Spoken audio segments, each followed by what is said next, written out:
Yeah, the easiest way to play this hand is it gets to these guys and they just cram. That would be very nice. And we snap, obviously, and we hope he's got an ace or something like that. I mean, we prefer he had an ace, obviously. Now, we're glad that he has what he has. And bad game, sir. That's a really bad reshove. People, don't make that mistake. Quite bad, quite bad. You have like no fold equity against my open there, and so you're virtually always getting called, and you virtually always have the worst hand. So on your stack size, on his stack size, 9-7 suited is a reasonable hand to open shove in lots of situations, but not to reshove on those particular stack sizes. It's just terrible. Just fold it. It is a tempting hand, I grant you. It's pretty and it connects and whatnot, but still a bad situation for it. If it folds to us here, I'm probably going to, okay, never mind. Oh wow, check. Sorry, yeah, I'm just folding now that that guy's limped. And here our 6, we're probably just going to check fold, given that it's a monotone flop. Yeah, easy check fold.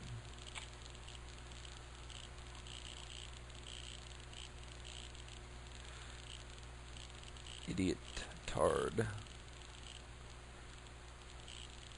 Let's see, our 8 and our 7. No, we would have beat the big blind if we had shoved, but he wasn't going to call if we shoved. And this way you have to fold because big blind only has 2 big blinds, so we have very little fold equity against him. Although sometimes a big blind will fold, and obviously almost no fold equity against him, and we still have to worry about getting called by either of these guys as well. So here I'm just going to fold out of position to this guy, give him a walk. Yeah, standard. I guess I'll bring this one over. The other one's actually this one over, and then I'll go back to the $50 buy-in. But for now, since we're at the final table here and it's a lot of action will be going on, I guess we'll keep it here. So this guy did end up folding his big blind. Again, we can't really shove. We'll get called very high percentage of the time by either of these guys, even though it looks like they're really dumb and they might not call.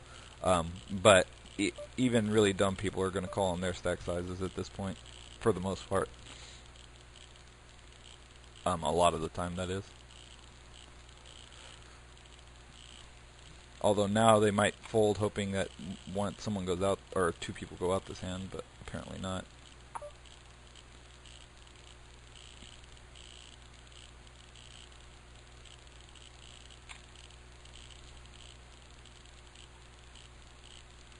And I want a pot on the other hand table. Pretty uninteresting. Folds to me on the button. I raise queen 10 off. Big blind defends. I bet and win. Okay, so the tiny stack won, which kind of sucks. Yeah, can't shove this. Yeah, we need 2 more to go out for the money. We can't. I mean, I obviously if I had any reasonable hand, I'd be shoving at this point. But that's not a reasonable hand, clearly, so I'm not going to be shoving it. Best case scenario is, look how these stacks are all absolutely tiny. Yeah, this is the best case scenario. This, and then this guy completing, and they all going out. He'd be really stupid to fold here because, yeah, he's getting a ridiculously huge price, and even if this guy does go out, we're still on the bubble, so... and obviously there's a fairly decent chance he won't go out. He most likely has the best hand most of the time. Although this time he did go out. So, but now, now this guy has like absolute. If he had like some bare 9, obviously he would have quadrupled up. And instead he's like super short, and he's still not guaranteed to make the money. He's still the most likely person to go out. So, obviously reshove this.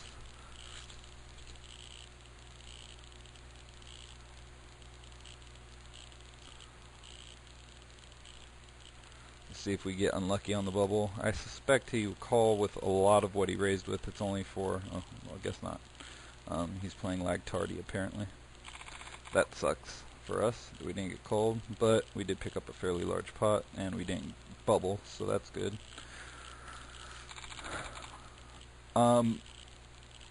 If you know the person who's raising is really stupid, which at a $25 five table, and me not recognizing any of the players, there's a fairly decent chance that there's no one who's really that sophisticated of a player at this table.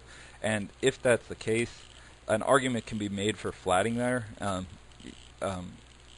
just because you might encourage someone to reshove light behind you, and then you can get even more action, and you prevent this guy from folding to your shove, and he might like continuation bet a flop, or he might catch a piece of a flop with whatever he had opened with, and so.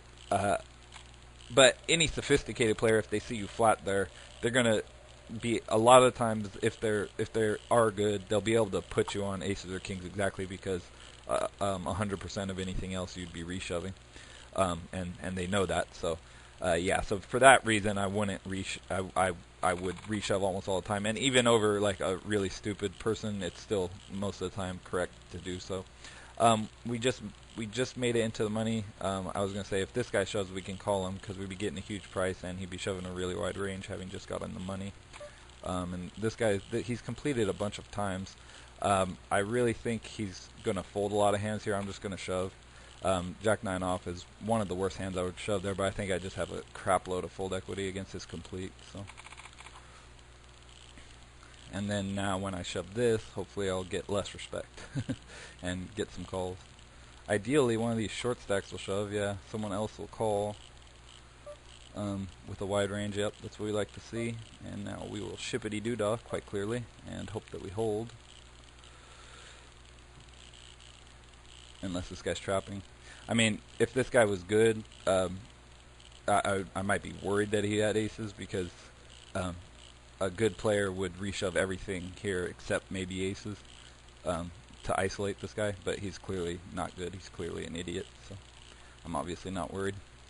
And this guy's obviously a nit tart on tiny stack, so, or almost certainly. Tiny stack.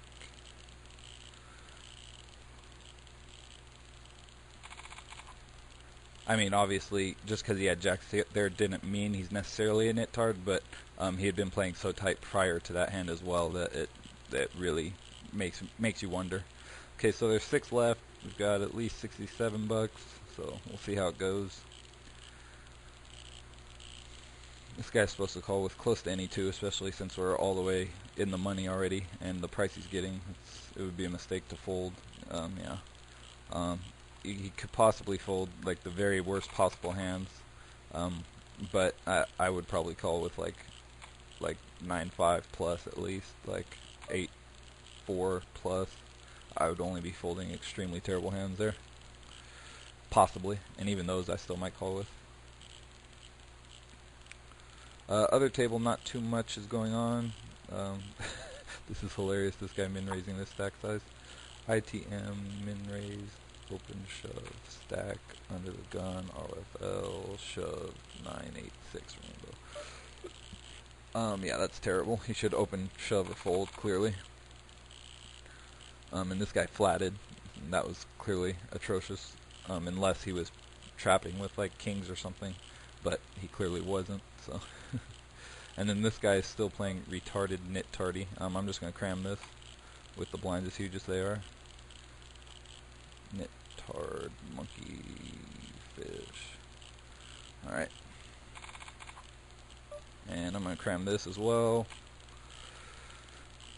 Might get like 5s or 6s to fold occasionally, and then obviously sometimes we just have to win a flip, or sometimes that happens. Or sometimes we're crushed, obviously. But especially considering how tight the table seems to be playing, those are pretty standard plays. I wouldn't be surprised. He's been completing like a lot, like I said, but I wouldn't be too surprised if he's shoving fairly light here. This is supposed to be a snap call, but just because he's been completing, it's making me kind of worried he's got something. But I'm still gonna call. Yeah, he's got something decent, but we got a king, so it's gonna be hard for him to win. God, Jesus Christ! I mean, that's such a sick. Why does it always, like recently that's been happening so much to me, where it comes like that, I only have to fade like 3 outs or something, and then and the person gets there. I'm gonna complete here, try to knock this guy out. If this guy shoves, I'll fold, obviously, but most likely he'll let me complete and let me check down. And a lot of times, I'll be able to make a pair and win. And it only costs us 600. And shoving is dumb because our hand's really bad, and we can't. We have no fold equity against this guy clearly. So. And we won a minuscule side pot. We've seen the big blind fold some hands, and so I'd probably shove this if it folded to me because there's just so much in the middle. But yeah, once he opens, it's an easy fold.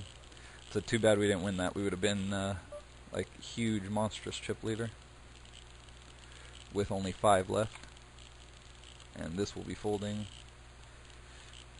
Idiot tard. Min raising, open, shove, stack again. Huge moron.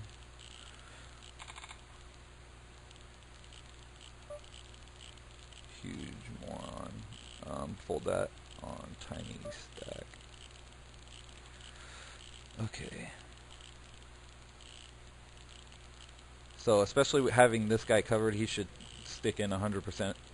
He should put the rest of his chips in right now with any 2 cards. Completing is asinine. Folding is asinine. He's supposed to put all his money in right here 100% of the time. Do 7 off, 3 deuce off, ship it in for sure.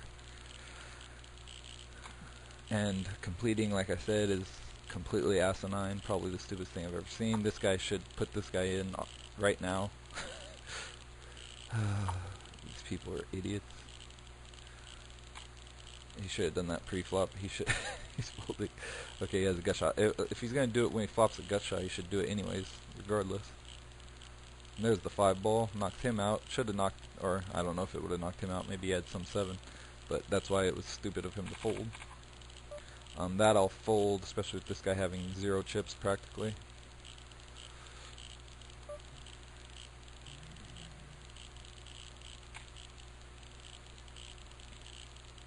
So we're down to 5. It's fortunate we lost that big old flip. This I'll fold no matter what,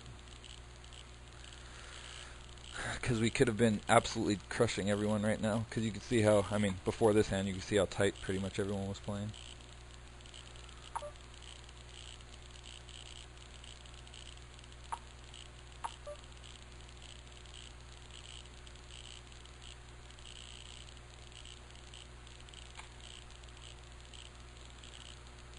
This will clearly be shoving, even if ace deuce completes, or even if he doesn't, I'm still going to shove this. We got the guy covered. He can't call that light. We have a king. That's the obvious shove.